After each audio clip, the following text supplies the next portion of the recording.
ಗೆಳೆಯರೇ, ನೀವು ಕೂಡ ಕೇಳಿರಬಹುದಲ್ಲ, ಪಂಜರ ಚಿನ್ನದ್ದಾದರೂ ಅದು ಪಂಜರವೇ. ಅದರೊಳಗಿನ ರೆಕ್ಕೆಗಳು ಆಕಾಶದ ಕನಸು ಕಾಣುತ್ತವೆ, ಆದರೆ ಹಾರಲು ಸಾಧ್ಯವಾಗುವುದಿಲ್ಲ. ಇಂದಿನ ಕಥೆ ಒಬ್ಬ ಶ್ರೀಮಂತನ ಚಿನ್ನದ ಪಂಜರದಲ್ಲಿ ಸಿಲುಕಿದ್ದ ಗಿಳಿಯ ಕಥೆ. ಆ ವ್ಯಕ್ತಿಗೆ ಗಿಳಿಯ ಮೇಲೆ ತುಂಬ ಪ್ರೀತಿ ಇತ್ತು. ಪ್ರತಿದಿನ ಅದರೊಡನೆ ಮಾತನಾಡುತ್ತಿದ್ದ, ರುಚಿಯಾದ ಆಹಾರ ತರುತ್ತಿದ್ದ ಮತ್ತು ಅದರ ಸಿಹಿಯಾದ ಧ್ವನಿಯನ್ನೂ ಆನಂದಿಸುತ್ತಿದ್ದ. ಒಂದು ದಿನ ವ್ಯಾಪಾರಕ್ಕಾಗಿ ಅವನು ವಿದೇಶಕ್ಕೆ ಹೋಗಬೇಕಾಯಿತು. ಹೋಗುವ ಮೊದಲು ಗಿಳಿಯನ್ನು ಕೇಳಿದನು, ನಿನಗಾಗಿ ಅಲ್ಲಿಂದ ಏನು ತರಲಿ? ಗಿಳಿ ಹೇಳಿತು, ನನಗೆ ಉಡುಗೊರೆ ಬೇಡ, ಒಂದು ಉಪಕಾರ ಮಾಡಿ. ಅರಣ್ಯದಲ್ಲಿರುವ ನನ್ನ ಸ್ವತಂತ್ರ ಸ್ನೇಹಿತರಿಗೆ ನಾನು ಇಲ್ಲಿ ಪಂಜರದಲ್ಲಿ ಸಿಲುಕಿದ್ದೇನೆ ಮತ್ತು ಅವರಂತೆ ಸ್ವತಂತ್ರವಾಗಬೇಕೆಂದು ಹೇಳಿ.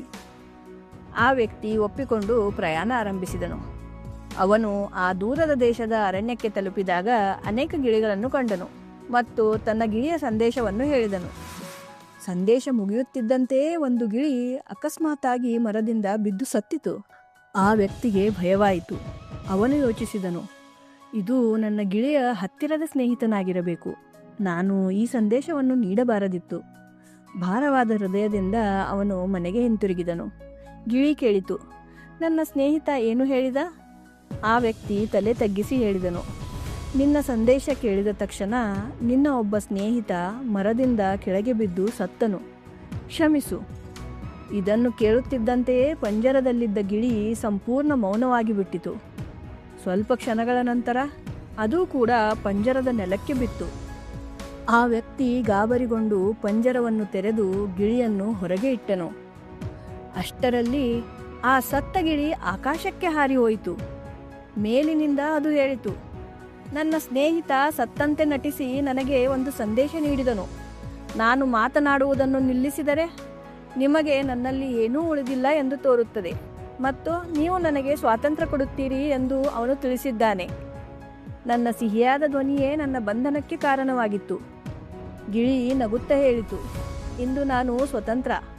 ಒಂದು ದಿನ ನೀವು ಕೂಡ ಭಯ, ಲಾಲಸೆ ಮತ್ತು ಅಭ್ಯಾಸಗಳ ಪಂಜರಗಳಿಂದ ಮುಕ್ತರಾಗಲಿ ಎಂದು ನಾನು ಬಯಸುತ್ತೇನೆ. ಗೆಳೆಯರೇ, ಈ ಕಥೆಯ ವಿಶ್ಲೇಷಣೆ ಎಂದರೆ ಪ್ರತಿಯೊಬ್ಬರಲ್ಲೂ ಒಂದು ವಿಶೇಷ ಗುಣ ಇರುತ್ತದೆ. ಇತರರು ಅದನ್ನು ನೀವು ಅರಿಯುವ ಮೊದಲೇ ಕಂಡುಕೊಂಡರೆ ಅದೇ ಗುಣ ನಿಮ್ಮ ಬಂಧನವಾಗಬಹುದು.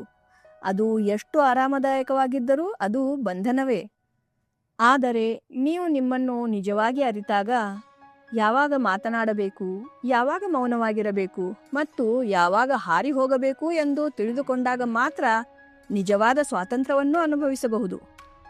ಸ್ನೇಹಿತರೆ, ಇಲ್ಲಿ ನಾವು ಹೇಳುವ ಪ್ರತಿಯೊಂದು ಕಥೆಯೂ ಒಂದು ಕನ್ನಡಿ. ಅದು ಜಗತ್ತನ್ನು ಮಾತ್ರವಲ್ಲ, ನಿಮ್ಮೊಳಗಿನ ಆತ್ಮವನ್ನೂ ತೋರಿಸುತ್ತದೆ. ಹಾಗಾದರೆ ಈ ಕಥೆಗಳನ್ನು ಕೇವಲ ನೋಡಿ ಕೇಳಿ ಬಿಟ್ಟು ಬಿಡಬೇಡಿ. ಈ ಪ್ರಯಾಣದ ಭಾಗವಾಗಿರಿ. ಸಬ್ಸ್ಕ್ರೈಬ್ ಮಾಡಿ.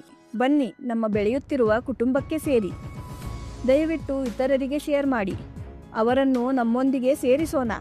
ಜೀವನದ ಸೂಕ್ಷ್ಮ ಸತ್ಯಗಳನ್ನು ಒಟ್ಟಿಗೆ ಕಂಡುಹಿಡಿಯೋಣ. ಮುಂದಿನ ಕಥೆ ನಿಮಗಾಗಿ ಕಾಯುತ್ತಿದೆ. ನೀವು ರೆಡಿ ಇದ್ದೀರಾ? ಇಂದಿನ ಸಂದೇಶ ನಿಮ್ಮ ಮನಸ್ಸಿಗೆ ತಟ್ಟಿದ್ದರೆ, ನಿಮಗೆ ಒಂದು ಅರಿವನ್ನು ನೀಡಿದ್ದರೆ ಕಾಮೆಂಟ್ ಬಾಕ್ಸ್ನಲ್ಲಿ ಎಸ್ ಎಂದು ಬರೆಯಿರಿ. ಸ್ವತಂತ್ರರಾಗಿರಿ, ಆನಂದದಿಂದಿರಿ. ಧನ್ಯವಾದಗಳು. ಜೈ ಹಿಂದ್.